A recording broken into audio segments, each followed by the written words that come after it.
हमारे तरीका के जैसे हम परमेश्वर को पहचानने के लिए कोशिश करते हुए उस पहचान के आधार पर आराधना में जाने के लिए हम कोशिश करेंगे. நம்முடைய வழக்கத்தின்படியாக நாம் தேவனை அறிகிற அறிவிலே நாம் தொடர்ந்து முன்னேறி அதன் அடிப்படையிலே தேவனை ஆராதிப்பதற்கு முயற்சி செய்யலாம். एक और बार मैं याद दिलाने के लिए चाहता हूं उसका वचन के द्वारा ही हम उसको जान सकते हैं. இன்னொரு முறை நான் ஞாபகப்படுத்த விரும்புகிறேன், அவருடைய வசனத்தின் மூலமாகவே நாம் அவரை அறிந்து கொள்ள முடியும். जब तक हम उसको नहीं सही ढंग से पहचानेंगे हमारी आराधना अर्थ से नहीं भरा रहेगा. எதுவரைக்கும் அவரை அறிய வேண்டிய விதமாய் நாம் அறியாமல் இருக்கிறோமோ நம்முடைய ஆராதனையிலே அர்த்தம் இருக்காது. हमारे आराधना गहराई में उसके साथ आत्मा और सच्चाई के साथ करने के लिए उसकी जानकारी का ज्यादा दरकार है. அவரை ஆவியோடும் உண்மையோடும் நாம் ஆராதிப்பதற்கு அவரை அறிகிற அறிவு நமக்கு அவசியமாய் இருக்கிறது. हम गीत को जानते हैं इसलिए गाते हैं उस ढंग से नहीं. நாம் எப்படி பாடலை நாம் அறிந்திருக்கிறோம் ஆதலால் பாடுகிறோம் என்பதாக அல்ல. या किसी ने कुछ गीत को लिखा मेरा दिल को अच्छा लगता है इसलिए मैं गा रहा हूं इसलिए नहीं. யாரோ ஒருவர்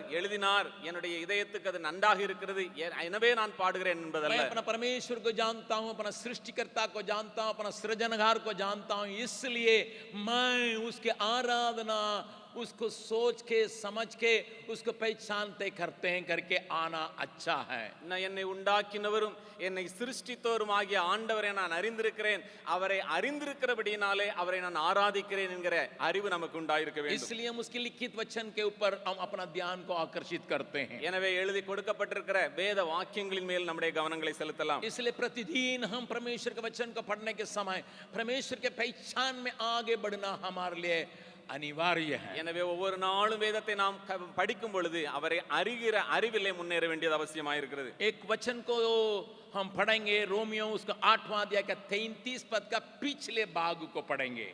ரோமர் அதனுடைய 8வது அதிகாரம் 33வது வசனத்தின் பின் பகுதியை வாசிக்கலாம்.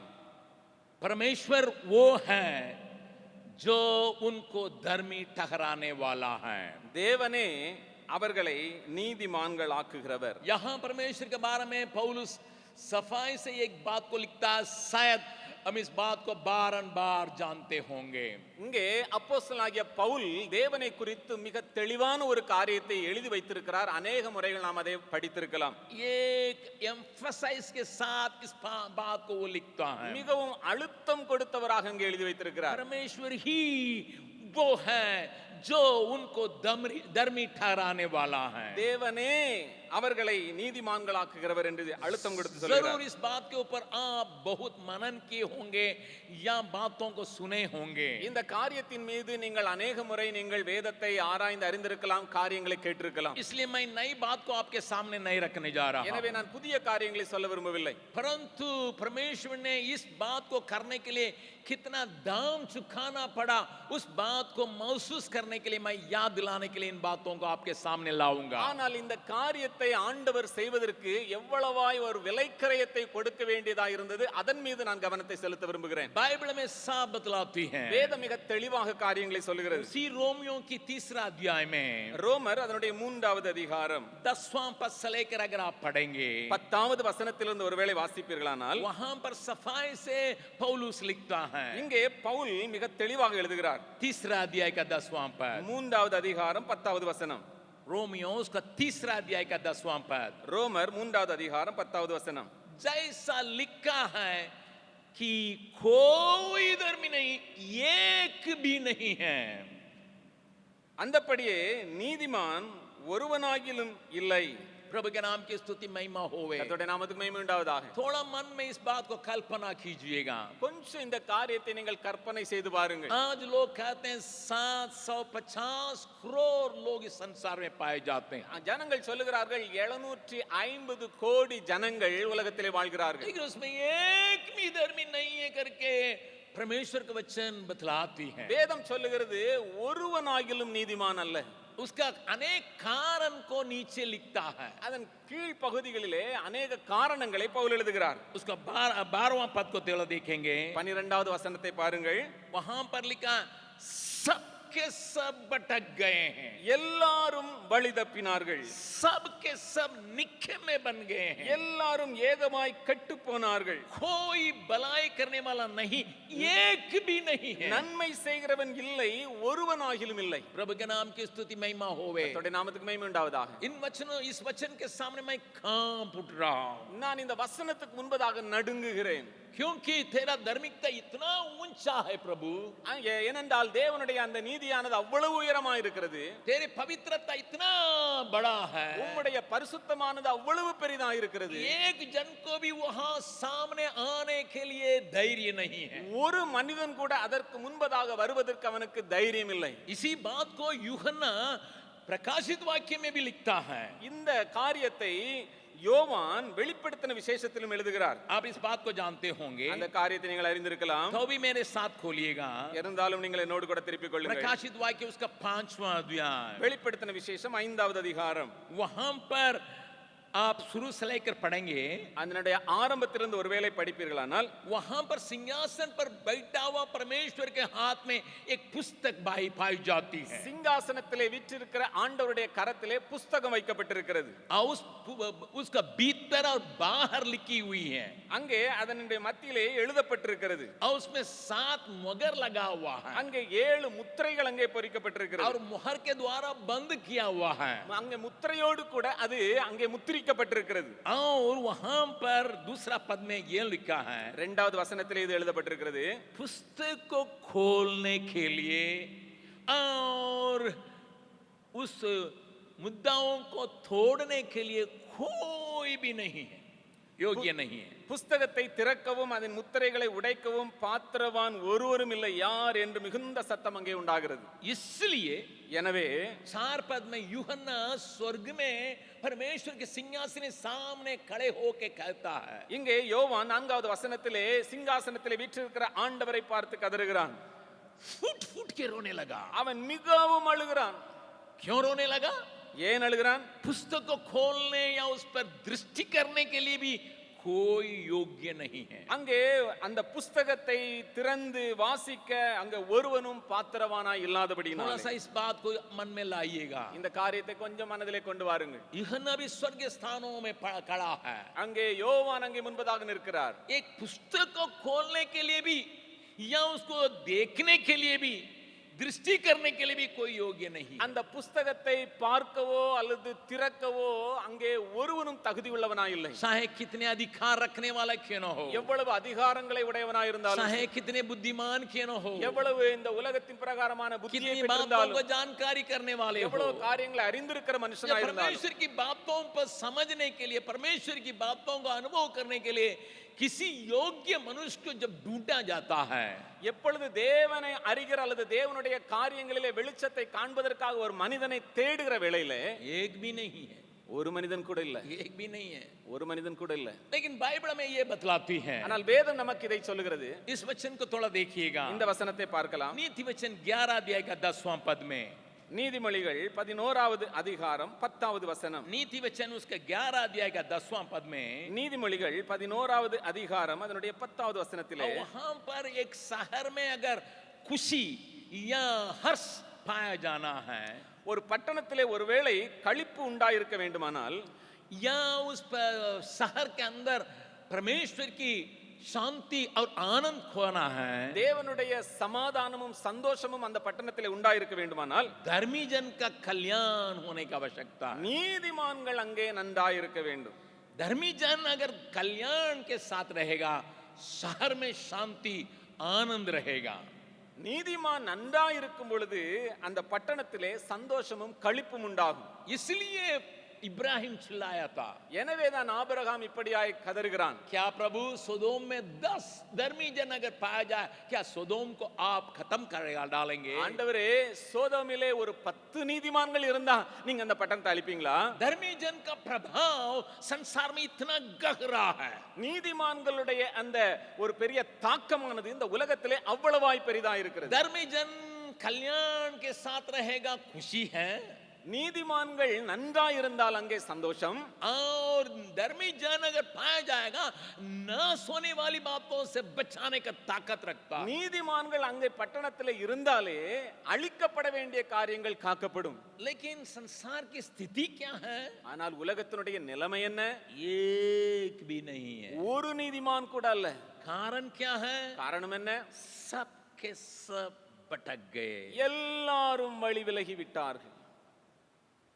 परमेश्वर धर्मी जन को बिना ये संसार को आशीष नहीं दे सकता है। நீதிமான்கள் இல்லாமல் இந்த உலகத்தை தேவன் ஆசீர்வதிக்க முடியாது. धर्मी जन के बिना परमेश्वर किसी शहर को आशीष नहीं दे सकता। நீதிமான்கள் இல்லாமல் ஒரு பட்டணத்தை தேவன் ஆசீர்வதிக்க முடியாது. इसलिए परमेश्वर का ऊपर एक बहुत बड़ा जिम्मेदारी पाया जाता है, इनको किसी न किसी रीति से धर्मी बनाए। எனவேதான் தேவனுக்கு ஒரு பெரிய ஒரு பொறுப்பு, ஒரு பெரிய கடமை வந்தாகிவிட்டது. யாரையாகிலும் நீதிமானாக்க வேண்டும். क्योंकि परमेश्वर को छोड़ के कोई उनको धर्मी नहीं बना सकता। ஏனென்றால் தேவனை விட்டு ஒருவனாலையும் இந்த மனிதனை நீதிமானாக்க முடியாது. अगर बाइबल को आप सही ढंग से देखेंगे, ஒருவேளை வேதத்தை சரியான விதத்திலே பார்ப்பீர்களானால் चार बातों को इस्तेमाल करता है परमेश्वर किसी को धर्मी बनाने के लिए। 4 காரியங்களை ஆண்டவர் உபயோகிக்கிறார் ஒரு மனிதனை நீதிமானாக மாற்றுவதற்கு. इस बात को भी अच्छी तरह से जानते हैं। இந்த காரியங்களையும் நாம் அறிந்திருக்கிறோம். मैं याद दिलाने के लिए चाहता हूँ। நான் மறுபடியும் ஞாபகப்படுத்த விரும்புகிறேன். आजकल हम कपड़ा धोने के लिए कपड़ा को उठा के वॉशिंग मशीन में डालते हैं और पाउडर डालते हैं, फिर सूखने के बाद उठा के आयरन करके पहन लेते हैं। இப்போ இன்றைய நாட்களிலே நாம் துணியை நாம் வாஷ் பண்ண வேண்டுமானால் வாஷிங் மிஷினில் போட்டு விடுகிறோம், வாஷிங் பவுடரை போடுகிறோம், வெளியே எடுத்து அயன் பண்ணி போட்டு விடுகிறோம். लेकिन कुछ मैं जब जवान था या छोटा था, எப்பொழுது நான் சிறியவனாக இருந்தேனோ और ये वॉशिंग मशीन की बातों को हिंदुस्तान के लोग नहीं जानते थे। அந்த நேரங்களிலே இந்தியா வாஷிங் மிஷினை அறிந்திருக்கவில்லை. घर में हो या धोबी के पास देने के बाद हो, ஒருவேளை வீட்டா இருந்தாலும் சரி அல்லது துணி துவைக்கிற அந்த துவைக்கிறவர்களா இருந்தாலும் சரி, और कपड़ाओं को गर्म पानी में डाल के नीचे उबाल देते थे, कोई सोडा डाल के। அங்கே சில சோடாவை போட்டு தண்ணீரிலே துணியை வைத்து கீழே நெருப்பை போடுவார்கள். अगर कपड़ा ज्यादा गंदा है ज्यादा दिन उसको रखते थे, ज्यादा समय के लिए रखते थे। துணியிலே அதிகமான அழுக்கு இருக்குமானால் அதிகமான வெப்பத்தை கொடுக்க வேண்டும். फिर साबुन लगा के उसको धोते थे। அதற்கு பிற்பாடு சோப்பை உபயோகித்து துவைக்க வேண்டும். फिर उसको चकाचक करने के लिए थोड़ा नील डालते थे। அதை இன்னும் கொஞ்சம் பளிச்சென்று ஆக்குவதற்காக கொஞ்சம் நீலத்தை சேர்ப்பார்கள். फिर उसको आयरन करने के बाद भी अगर सही नहीं है तो उस धोने के समय टिनोपाल करके एक आया था, उसको डालते थे। இன்னும் அது சரியான இடத்திற்கு வரல அப்படின்னா அதை துவைத்த பிற்பாடு தண்ணியிலே டினோபால் என்று சொல்வார்கள், அதை கொஞ்சம் சேர்ப்பார்கள். उसके बाद भी அதற்கு பிற்பாடும் तो स्प्रे गन से कुछ बातों को जो कपड़ा में चमकाने के लायक उस बात को करने के लिए कोशिश करते थे। இன்னும் கொஞ்சம் அதை இன்னும் கொஞ்சம் பளிச்சென்று ஆக்குவதற்காக இன்னும் சில காரியங்களை செய்வார்கள். प्रभु के नाम की स्तुति महिमा हो। கர்த்தருடைய நாமத்துக்கு மகிமை உண்டாவதாக. धर्मी का मतलब क्या है? நீதிமானுடைய காரியம் என்ன? इसने कभी पाप नहीं किया है, उस स्तर में लाना।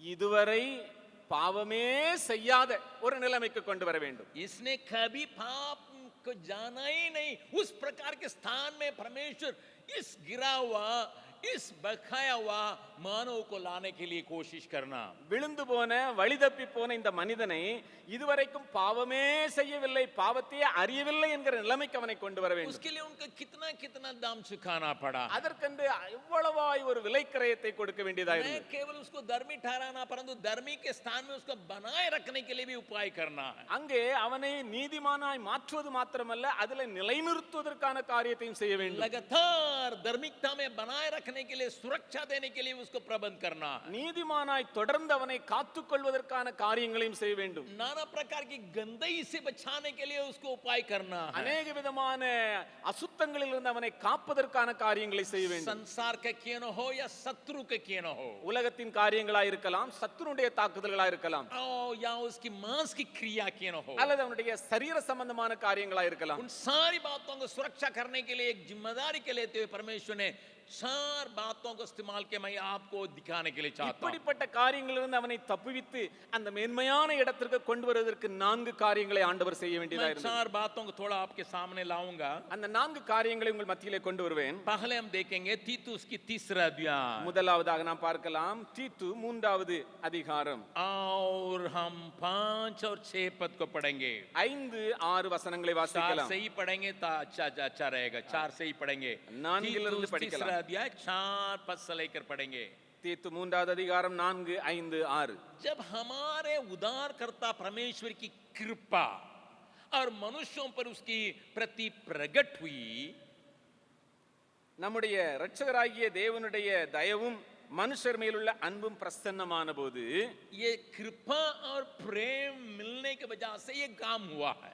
இங்கே அவருடைய தயவும் அவருடைய அன்பும் அங்கே வெளிப்பட்ட பொழுது இந்த வேலை நடந்துச்சு. तो उसने क्या किया? அவர் என்ன செய்தார்? हमारे धर्म के काम के कारण नहीं, நாம் செய்த நீதியின் கிரியைகளின் நிமித்தம் அவர் நம்மை ரட்சியாமல் ஆனால் उसने अपने पवित्र आत्मा के नए बनाने के द्वारा, தம்முடைய பரிசுத்த ஆவியானுடைய புதிதாக்குதலினாலும் 6 पद में साफ लिखा है, 6வது வசனத்திலே தெளிவாக எழுதப்பட்டிருக்கிறது, हमारे उद्धारकर्ता यीशु मसीह के द्वारा हम पर अधिकाई से उंडेला गया है उसका अनुग्रह। 7வது வசனத்திலே தமிழ்ல எழுதப்பட்டிருக்கிறது, நம்முடைய இரட்சகராகிய இயேசு கிறிஸ்துவின் மூலமாய் அந்த பரிசுத்த ஆவியை நம்மேல் சம்பூரணமாய் தமது கிருபையினாலே நாம் நீதிமான்களாக்கப்பட்டு நித்திய ஜீவன் உண்டாகும். हमें धर्मी बनाने के लिए पहले उनको ये दिखाना पड़ा कि मैं तुम्हारे ऊपर अनुग्रह उंडेलता हूं। நம்மை நீதிமான்களாய் ஆண்டவர் மாற்றுவதற்கு முதலாவது நான் உன்மேல் கிருபை செய்கிறேன் என்பதை வெளிப்படுத்த வேண்டியதா இருந்தது. You are not fit for anything. आप इसका योग्य नहीं है. आपके ऊपर मैं दया दिखाने के लिए तुम कुछ भी नहीं हो. என்னுடைய தயவை உன்னிடத்திலே காட்டுவதற்கு நீ ஒன்றுமில்லை. तुम्हारा सारे काम गंदे कुचला के समान है. உன்னுடைய காரியங்கள் எல்லாம் அழுக்கும் கந்தலுமாய் இருக்கிறது. उसको मैं छू भी नहीं सकता हूं. அதை நான் தொடக்கூட முடியாது. उसको देख भी नहीं सकता हूं. அதை நான் பார்க்கவும் முடியாது. अगर मेरे पास तेरे लिए अनुग्रह नहीं हो, ஒருவேளை என்னிடத்திலே உனக்கு கிருபை உண்டாகவில்லை என்றால், प्रभु के नाम की स्तुति प्रशंसा होवे, கர்த்தருடைய நாமத்துக்கு மகிமை உண்டாவதாக. भाई बहन, इस सवेरे के समय हम इस बात को याद रखें, இந்த காலை வேளையிலே இந்த காரியத்தை நாம் ஞாபகத்தில் வைக்க வேண்டும். मैं किसी भी रीति से तैयार नहीं था, நான் எந்த விதத்திலும் அதற்கு நான் ஆயத்தமாயில்லை, किसी भी रीति से मैं योग्य नहीं था, எந்த விதத்திலும் அதற்கு நான் தகுதியாயில்லை. जिस दिन आप और हम सोचते हैं मैं योग्य हूं, उसी दिन आपका गिरावट खत्म हो, गिरावट शुरू हुआ है. என்றைக்கு நான் தகுதி உள்ளவன் என்கிற எண்ணம் எனக்குள்ளே உண்டாகிறது, அப்பொழுது நம்முடைய விழுகை ஆரம்பமாகிறது. ना प्रभु, मैं कुछ भी बात के लिए योग्य नहीं हूं, எந்த காரியத்திற்கும் நான் தகுதி உள்ளவன் அல்ல, मैं कुछ भी बात के लिए योग्य नहीं हूं, எந்த காரியத்திற்கும் நான் தகுதி உள்ளவன் அல்ல. शायद दुनिया मेरी बातों को नहीं जानती होंगी, ஒருவேளை உலகம் என்னுடைய காரியங்களை அறியாமல் मेरे இருக்கலாம், परिवार के लोग नहीं जानते होंगे, என்னுடைய குடும்பத்தின் ஜனங்கள் என்னுடைய காரியங்களை அறியாமல் लोग இருக்கலாம். सोचते मैं योग्य हूं, ஒருவேளை ஜனங்கள் யோசிக்கலாம் நான் மிகவும் தகுதி உள்ளவன், लेकिन परमेश्वर के दृष्टिकोण में मैं बिल्कुल उसके लिए लायक नहीं हूं. ஆனால் தேவனுடைய பார்வையிலே நான் அதற்கென்று முற்றிலும் தகுதியற்றவன். परंतु जब परमेश्वर का अनुग्रह हमारे ऊपर पड़ता है, எப்பொழுது தேவனுடைய கிருபை நம்மேல் விழுகிறதோ, आप उसको धोने के लिए उठाता है हाथ में, நம்மை சுத்திகரிப்பதற்கு தன்னுடைய கரங்களினால் தூக்குகிறார். जब तक मैं उसका हाथ में नहीं आऊंगा तब तक हमें धर्मी होने का कोई उपाय नहीं है. எதுவரைக்கும் அவருடைய கரத்திலே நான் வராமல் இருக்கிறேனோ நான் நீதிமானாக்கப்படுவதற்கு வாய்ப்பே இல்லை. बाइबल बतलाती है वो बुराई को देख ही नहीं सकता है. ஏனென்றால் அவர் தீமையை பார்க்க கூடாதவர் என்று வேதம் சொல்லுகிறது. उसकी आंखें इतनी पवित्र है, அவருடைய கண்கள் அவ்வளவு பரிசுத்தமானவைகள், उसको देख ही नहीं पाता है, அவர் பரிசுத்தமில்லாதவைகளை பார்க்க கூட முடியாது, उसको छू भी नहीं सकता है. அதை தொட முடியாது. मान लीजिए रास्ता में एक कीचड़ में एक छोटा सा बच्चा गिर के रुड़क रहा, खेल रहा है. வழியிலே ஒருவேளை சகதியிலே ஒரு குழந்தை விழுந்து அங்கே புரளுகிறது என்றால், रास्ता में जाने वाले क्या कहेंगे?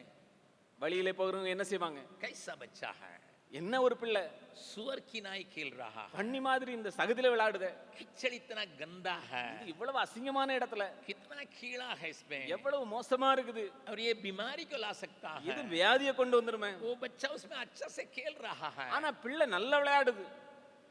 या कोई डांटता भी होगा, சிலர் சத்தம் கூட போடலாம், लेकिन अगर माँ उस जगह में आएगी ஆனா ஒருவேளை அந்த இடத்துல தாயானவள் வருவாளேயானால் तुरंत उठा लेगी। உடனே அந்த குழந்தையை தூக்கி விடுவாள்.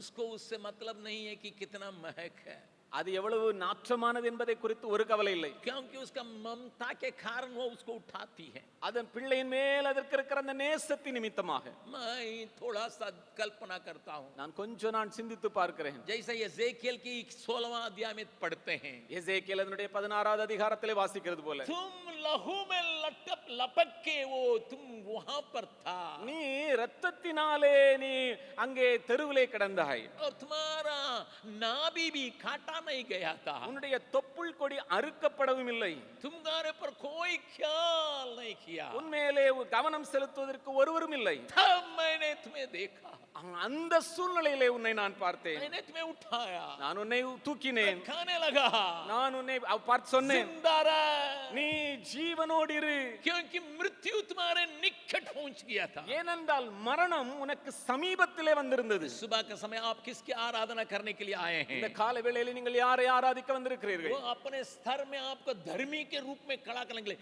जिसमें कोई जुर्म नहीं है करके उस जगह में ला के खड़ा करने वाले के सामने आप आए हैं। ஒரு தீமையும் ஒரு குறையும் இல்லாத அப்படிப்பட்ட களங்கமில்லாத பரிசுத்த ஸ்தலத்திலே தம்மோடு கூட வைப்பதற்காக வந்திருக்கிற ஆண்டவரே. एक और बात को भी मैं आपको याद दिलाने के लिए चाहता இன்னொரு हूं। காரியத்தை உங்களுக்கு சொல்ல விரும்புகிறேன். रोमियो उसका 5वां अध्याय, ரோமர் 5வது அதிகாரம், रोमियो उसका 5वां अध्याय में पौलुस एक और बात को कहता है। ரோமர் 5வது அதிகாரத்திலே இன்னொரு காரியத்தை சொல்கிறார். 9वां पद को देखेंगे, 9வது வசனத்தை வாசிக்கலாம். रोमियो उसका 5वां अध्याय का 9वां पद, ரோமர் 5வது அதிகாரம் 9வது வசனம், उसके लहू के कारण दम धर्मी ठहराए गए हैं। அவருடைய இரத்தத்தினாலே நீதிமான்களாக்கப்பட்டிருக்கிறோம். उसने इतना बड़ा बहुमूल्य खून को बहाना पड़ा अपना एकलौता बेटा का। இவ்வளவு விலையேறப்பட்ட இரத்தத்தை அவர் நமக்காய் சிந்த வேண்டியதா இருந்தது. जो लहू आज भी शैतान से लड़ने के लिए ताकत रखता है। எப்படிப்பட்ட இரத்தம் இன்றைக்கும் சத்ருவை சாத்தானை ஜெயிக்க வல்லதோ. प्रकाशित वाक्य 12वां अध्याय में देखते हैं कि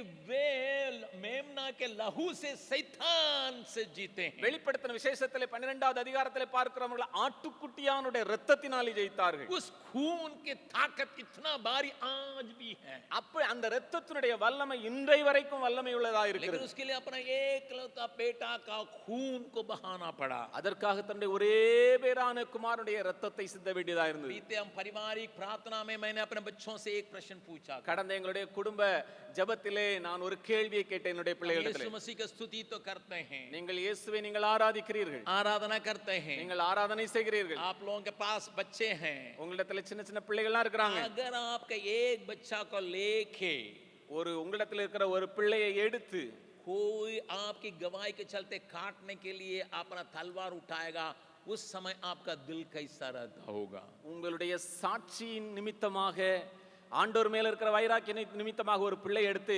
வெட்டக்கூடிய ஒரு சூழ்நிலையிலே ஒருவர் இருப்பாரேனால், हमारे बच्चे सारे बच्चों का सिर झुक गया था। என்னுடைய எல்லா பிள்ளைகளுடைய தலையிலும் கீழே குனிந்து விட்டது. We are not ready to sacrifice our children, no, in हमारे any form. बच्चों को हम बलिदान देने के जगह में हम कभी नहीं आते हैं. इसलिए पौलुस लिखता है, धर्मी अच्छे लोगों के लिए शायद कोई अपना दाम को देगा, परंतु बुरे लोगों के लिए कौन देगा? எனவேதான் பவுல் சொல்கிறார், நீதிமானுக்காக ஒருவன் மரிக்க துணிவான், ஆனால் பாவிகளுக்கு நல்லவனுக்காக நல்லவனுக்காக நல்லவனுக்காக மரிக்க துணிவான், நல்லவனுக்காக மரிக்க துணிவான். लेकिन बुरे लोगों के लिए कौन मरेगा? ஆனால் தீமையுள்ளவர்களுக்காக யார் மரிக்க துணிவார்கள்? प्यारों, मैं आपको बतलाने के लिए चाहता हूं, எனக்கு அருமையானவர்களே, உங்களோடு கூட சொல்ல मैं விரும்புகிறேன். एक जन को मुंबई में जानता हूं। நான் மும்பை பட்டணத்திலே ஒரு சகோதரனை एक அறிந்திருக்கிறேன். बहुत बड़ा व्यापारी था, அவன் பெரிய ஒரு வியாபாரியாக இருக்கிறார். बहुत बड़ा कारोबार कर रहा था, அவர் பெரிய ஒரு பிசினஸை செய்கிறார். अच्छे लड़की से शादी किया, நல்ல ஒரு குடும்பத்தின் பெண்ணோடு கூட அங்கே திருமணம் நடந்தது. लेकिन पहला बच्चा का जन्मने के समय वो लड़की मर गई। முதலாவது பிள்ளை பேற்றின் சமயத்திலே அந்த சகோதரி மரித்து விட்டாள். और इसके चलते அதன் நிமித்தமாக बच्चा एक हफ्ता का था। ஒரே வாரம் இருந்த அந்த குழந்தை इस बच्चे को इनके हाथ में सौंप के ही वो उसकी पत्नी मर गई थी। இவருடைய கரத்திலே அந்த பிள்ளையை கொடுத்து தான், ஒரு வாரமான குழந்தையை கொடுத்து விட்டு தான் மரித்தாள். मरने के पहले वो एक वचन को ले ली, அவள் மரிப்பதற்கு முன்பதாக ஒரு வாக்கை அங்கே பெற்றாள். मैं चले जा रही हूँ, நான் போகிறேன், मैं बचूंगी नहीं। मैं बचूंगी नहीं, நான் இனி பிழைப்பதற்கு வாய்ப்பில்லை. परंतु ஆனா आपके लिए, आपके साथ जीने की बातों को दिखाने के लिए एक बच्चे को देख के जा रहा हूं। உங்களுடைய வாழ்க்கையிலே உங்களோடு கூட இணைந்து நிற்பதற்கு வாழ்வதற்கு ஒரு குழந்தையை கொடுக்கிறேன். इसलिए आप मुझे वचन दीजिए, எனக்கு நீங்க வாக்கு கொடுங்க, वचन दीजिए, வாக்கு கொடுங்க. इस बच्चे को अपना आंख की नाई देखेंगे। உங்களுடைய கண்களை போல நீங்க இந்த குழந்தையை பாப்பேன்னு சொல்லி अपनी पत्नी के हाथ पकड़ के उसने वचन दिया, அந்த மனைவியின் கரத்தை பிடித்து இந்த வாக்கை கொடுத்தார். मैं एक और शादी के लिए इंतजाम नहीं करूंगा, நான் இன்னும் ஒரு திருமணத்திற்காக நான் முயற்சி செய்ய மாட்டேன். मेरे लिए कुछ भी हो जाए मैं इस बच्चे को पालन पोषण எனக்கு करूंगा। என்ன நடந்தாலும் சரி இந்த பிள்ளையை நான் வளர்ப்பேன். और कहने के समय उसके आंखों में आंसू बह रहा था, அங்கே அது சொல்லும் பொழுது கண்களிலே கண்ணீர் வந்தது. और माँ तो मर रही है, அந்த தாயானவள் மரித்து கொண்டிருக்கிறாள். उसका हाथ को जबरदस्ती के साथ पकड़ते उसने कहा, அந்த மனைவியினுடைய கையை வலுவாக பிடித்தவர் சொன்னார், मेरी बात पर विश्वास कर, நான் என்னுடைய பேச்சில் உனக்கு விசுவாசம் இருக்கா? कुछ भी हो जाए என்ன நடந்தாலும் சரி मैं इसको बचाने के लिए कोशिश करूं, நான் இந்த பிள்ளையை வளர்த்து காப்பதற்கு நான் முயற்சி செய்வேன். सही ढंग से पालन पोषण करूंगा। நான் சரியான விதத்திலே வளர்ப்பேன். वो तो मर गई, தாய் மரித்து விட்டாள். इसलिए उसने अपने सीने पर उस बच्चे को सुलाते सुलाते पालन किया। எனவே தன்னுடைய மார்பிலே போட்டு அந்த பிள்ளையை இப்படியாய் வளர்த்தார். इसलिए बिजनेस खत्म हो गया, எனவே பிசினஸ் கவனிக்க முடியவில்லை, जब போய்விட்டது. पैसा चली गई उसके रिश्तेदार छोड़ दिए। அவங்களுடைய உறவினர்கள் எல்லாம் போயிட்டாங்க. अब बच्चे के लिए अपना जान थोड़ा बहुत जो पैसा था उसी से संभालते ले आया, அந்த பிள்ளையை கொஞ்சம் இருக்கிற பணத்தை வைத்து கொஞ்சம் கொஞ்சமாக கொண்டு வந்தார். और एक ऊपर कोठी में वे लोग रहते थे, அவர்கள் மிகுந்த உயர்ந்த ஸ்தானத்திலே வசித்தார்கள். नीचे किचन और डाइनिंग हॉल था, கீழே வந்து கிச்சனும் டைனிங் ஹால் இருக்குது. उतना ही छोटा घर है, அவ்வளவு சின்ன ஒரு வீடு. बड़ा घर को बेच डाला, அவர்கள் பெரிய வீட்டை விற்க வேண்டியதாகிவிட்டது. बच्चे के पीछे 24 घंटा देने लगा, அங்கே பிள்ளைக்கு பின்பதாக தன்னுடைய முழு நேரத்தையும் கொடுத்தார். स्कूल जाने समय पहुंचाता था, लाता था, ஸ்கூலுக்கு கொண்டு போய் விடுவாரு, மறுபடியும் கூட்டி கொண்டு வருவார். 8वां क्लास में पहुंचा, எப்பொழுது இந்த பிள்ளை 8வது வகுப்பிற்கு போனாலோ नशीली वस्तुओं का इस्तेमाल करने के लिए वो बच्चा का स्कूल के लड़के सिखाने लगे। அந்த பள்ளிக்கூடத்தினுடைய மற்ற பெண் பிள்ளைகள் போதை வஸ்துகளை உபயோகப்படுத்துவது கற்றுக் जीवन கொடுத்தார்கள். बर्बाद हुआ, அவளுடைய வாழ்க்கை சீரழிந்து விட்டது. स्कूल से उसको हटाया गया। அந்த பள்ளிக்கூடத்திலிருந்து அவளை விலக்கினார்கள். इसका दुख बहुत ज्यादा हो गया, बीमार हो गया। இங்க இவருக்கு அவ்வளவாய் வேதனை உண்டானபடியினால வியாதிப்பட்டார். आखिरी में கடைசியாக देखने लायक नहीं रहा बच्चा, அந்த பிள்ளையானது பார்க்கக்கூடிய நிலைமையிலே இல்ல. प्रतिदिन अपने हाथ से खाना खिलाने वाला, அவர் ஒவ்வொரு நாளும் தன்னுடைய கையினால உணவு ஊட்டுகிறவர். एक दिन कहा, ஒரு நாள் சொன்னாரு, मैं तेरा बाप रहने के योग्य नहीं हूं, நான் உன்னுடைய தகப்பனாய் இருப்பதற்கு தகுதியற்றவன், मेरे घर में नहीं आना। என்னுடைய வீட்டுக்கு நீ வர வேண்டாம். बरसात का समय, மழை நேரம், मुंबई की बरसात को आप जानते होंगे, மும்பையில மழை எப்படி பெய்யும் உங்களுக்கு தெரியும். पूरा बारिश हो रहा था, முழுவதும் மழை பெய்து கொண்டிருந்தது. बच्चे को हटाया, பிள்ளைய வெளியே தள்ளினார். लेकिन उस लड़का को उसी समय मन में आया, मेरा बाप ने मुझसे कितना प्यार किया। அப்பொழுது அந்த மகளுக்கு இது ஞாபகம் வந்துச்சு, எங்க அப்பா எவ்வளவா என்ன நேசிச்சாங்க. बाहर बच्चा पड़ा है, வெளியில இந்த பிள்ளை, ऊपर कोठरी में बाप रो रहा है, மேல மாடியில வீட்டுல அந்த தகப்பன் அழுது கொண்டிருக்கிறார். रात को 2 बजने के समय उसने सोचा, இரவுல 2 மணி ஆகும் பொழுது அப்படியா யோசித்தார், मैंने अपने बच्चे को इतना पालन पोषण किया, என்னுடைய பிள்ளையை நான் எவ்வளவாய் நான் பிரியமா வளர்த்தேன், उसने मेरा नाम का बदनाम कर दिया, என்னுடைய பேரை கெடுத்துட்டா, मेरा धन को खत्म कर डाला, என்னுடைய எல்லா சம்பாத்தியத்தையும் கெடுத்துட்டா, मेरा जीवन का सुख को मुझे खोना पड़ा, என்னுடைய எல்லா ஜீவனத்தினுடைய சுகபோகத்தையும் கெடுத்துட்டா. और उसकी पत्नी का चेहरा उसके सामने चले आया, அவளுடைய மனைவியினுடைய முகம் அவருக்கு முன்பதாய் வந்துச்சு. उसका हाथ पकड़ के उसने जो वचन दिया था அவளுடைய கையை பிடித்து அவள் கொடுத்த வாக்குத்தத்தம் ஞாபகம் வந்துச்சு. उसको याद किया, அதை அவர் நினைவுபடுத்தினார். धीरे से उतर आया மெல்ல இறங்கி வந்தாரு. और यहाँ पर आके दरवाजा का जरा सा खोल के देखा, அவர் கொஞ்சம் கதவை திறந்து கொஞ்சமா பார்த்தாரு. वहाँ बच्चा का देख रहा है, அந்த பிள்ளையை பார்க்கறாரு. वो बच्चा लगभग बेहोश है, அவர் கிட்டத்தட்ட மயக்கமான நிலைமையில. उसने कहा, बच्चा का मुंह से निकल रहा, அந்த பிள்ளையினுடைய வாயிலிருந்து வந்துச்சு, पापा அப்பா पापा அப்பா पापा அப்பா पापा। அப்பா. सहा नहीं गया, பொறுக்க முடியல. उठा के गोद में लाके कहा, அவரை பிள்ளையை மறுபடியும் எடுத்து மார்பில் அணைத்துக் கொண்டு कुछ சொன்னார், भी हो, என்ன நடந்தாலும் சரி, तुम्हारा हालत कुछ भी क्यों न हो, என்னுடைய நிலைமை எப்படியானாலும் சரி, मैं तेरा बाप हूं। நான் உன்னுடைய தகப்பன். उस बात ने उस लड़के को बिल्कुल बदल डाला।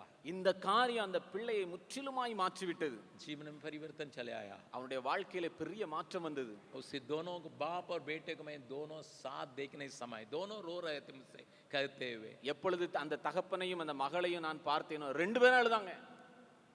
मैंने उनको एयरपोर्ट में ही मुलाकात किया था। நான் ஏர்போர்ட்ல தான் சந்திச்சேன். मैंने पूछा आप यहाँ पर क्यों आए हैं? நான் கேட்டேன் ஏன் இந்த இடத்துக்கு வந்திருக்கீங்க? मेरा बेटा भी हार्वर्ड यूनिवर्सिटी में पढ़ने के लिए जा रहा, என்னுடைய மகன் இப்பொழுது வெளியில படிப்பதற்காக போகிறார்கள். यूएस जा रहा है। அவன் அமெரிக்கா போகிறான். पहले बार आज रात को मैं अकेले सोऊंगा। எங்கே முதலாவது ஒரு நாள் இரவிலே நான் இப்பொழுது தனிமையாக நான் தூங்க போகிறேன். वो अमेरिका में रहेगा।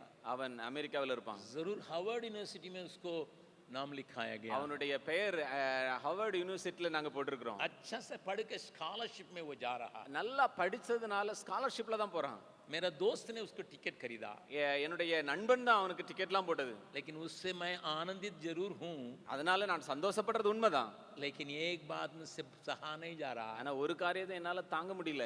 पहले रात, उसको जन्म होने के पहले रात मैं अकेले सोने जा रहा हूँ। அவன் பிறந்ததிலிருந்து முதல் முறையாக இரவில தனியா நான் தூங்க போறேன். एक जवान अपने बाप को लेके गले लगा के रो रो के उसको शर्ट को बिंगा रहा है। அவன் வாலிபனா இருக்கிறவன் தன்னுடைய தகப்பனை பிடிச்சு கட்டி பிடிச்சு அவன் கதறி அழுகிறான், சட்டையை நனைக்கிறான். आखिरी में मेरे सामने उस बेटा ने कहा था, எனக்கு முன்பதாக அந்த பையன் இப்படியாய் சொன்னான், पापा मेरे पर भरोसा रखिए, அப்பா என் மேல நம்பிக்கை வைங்க, मेरे पर भरोसा रखिए, என் மேல நம்பிக்கை வைங்க. आपका प्रेम मुझे पिघाल दिया है, मैं उस प्रेम के चलते बने रहूंगा। உங்களுடைய அன்பை இவ்வளவாய் வெளிப்படுத்தி இருக்கிறீங்க, அந்த அன்புல நான் நிலைச்சிருப்பேன். My God sent his only begotten son to shed the precious blood just to save you, to keep you in a place where your righteousness will be counted. परमेश्वर अपना एकलौता पुत्र प्रभु यीशु मसीह को भेजा ताकि ऐसा धार्मिकता की जगह पर आपको और मुझको खड़ा करने के लिए। फिर अभी रह गया सवाल, இப்பொழுது ஒரு கேள்வி அங்கே வருகிறது, हम कैसा अलग रहेंगे?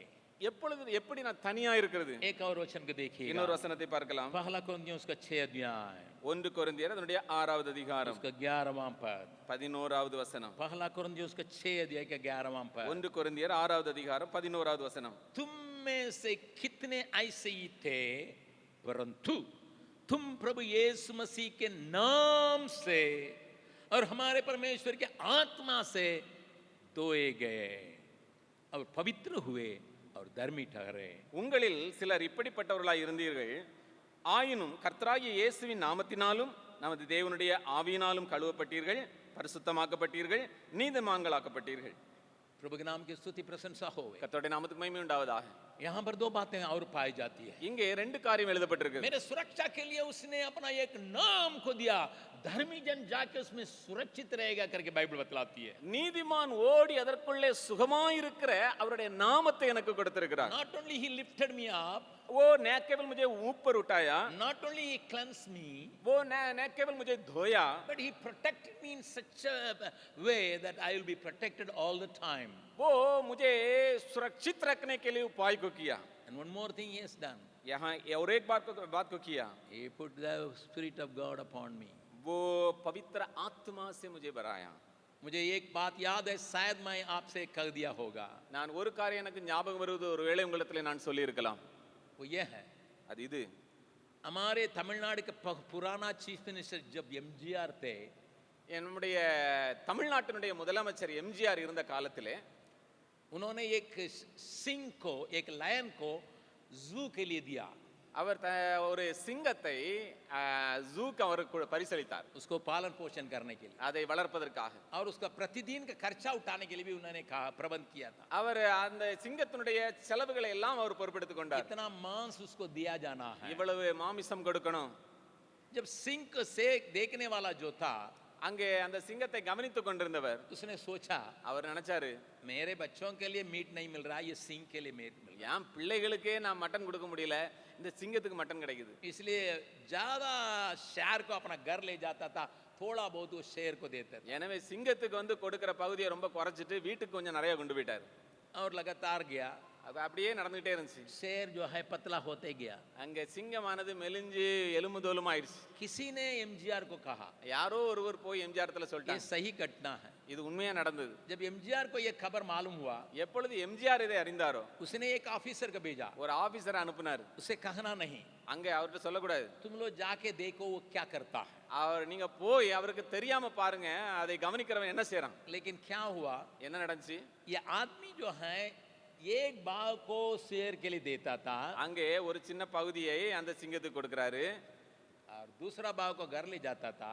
அடுத்த பகுதியை அவர் வீட்டுக்கு கொண்டு போறாரு. एक छोटा सा पीस को वहां डाल के रखा था, அங்க ஒரு சின்ன பீஸை எடுத்து அங்க வச்சு வைக்கிறாரு. उसमें मिट्टी का तेल लगाते रहे। அங்க மண்ணெண்ணெய மேல கெரசின் ஆயில उस மேல मिट्टी का तेल को उसमें लगाते थे। அதுக்கு மேல தடவிடுறாரு. ऑफिसर लोग आए, அங்க ஆபீசர் வந்தாங்க, शेर देख रहा है, அங்க சிங்கம் பாக்குது. पहले तो वो पीस को खा ले क्योंकि भूखा है। அங்க அந்த இருந்த மட்டனை நல்ல மாமிசத்தை சாப்பிடுது.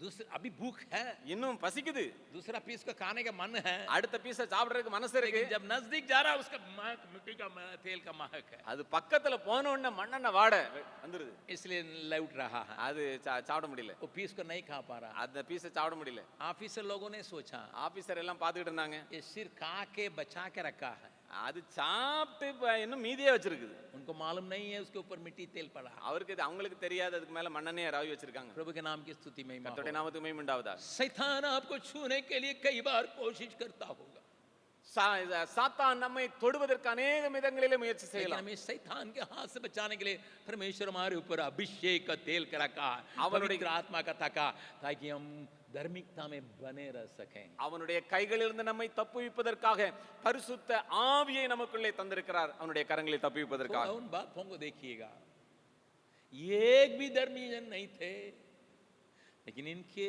धर्मी बनाने के लिए इतना बड़ा प्रबंध मेरा प्रभु को करना पड़ा। ஒருவனாயிலும் அங்கே நீதிமான் இல்லை.